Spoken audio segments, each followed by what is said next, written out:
The inheritance that wasn't mine, they chose to drive to Montana. Before meeting with the FBI, the coordinates led me to an abandoned property deep in the woods, behind the dilapidated house.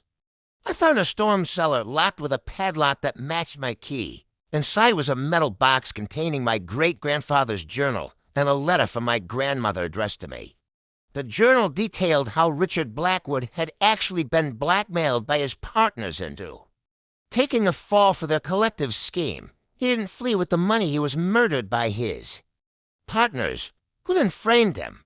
My grandmother's letter explained everything. She'd spent her life piecing together the truth while living in fear of the powerful men who had killed her father.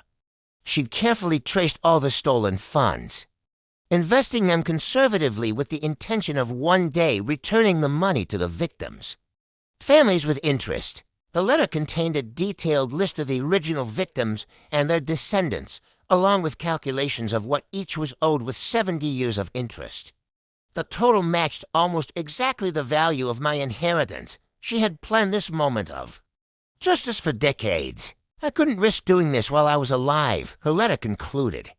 They're still out there, in positions of power. But now, through you, the truth can finally come out, and these families can receive what they're owed. When I returned, I brought everything to the FBI. The investigation that followed made national headlines. 2 elderly men, former banking executives now in their 90s, were finally exposed. The descendants of the original victims received their long overdue compensation. I inherited nothing financially, but I gained something more valuable: the truth about my grandmother's quiet courage and her lifelong quest for justice. She hadn't been protecting ill-gotten gains, she'd been protecting evidence and growing the funds. To make things right, the media wanted to interview me as the grandson who had given up millions to expose a historic financial crime.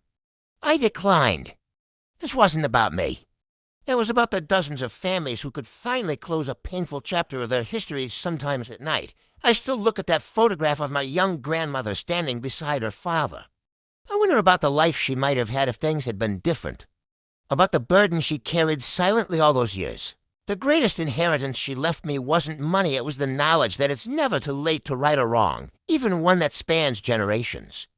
And that true wealth isn't measured in dollars, but in the courage to do what's right, no matter the personal cost. When was the last time you questioned where your family's stories really began?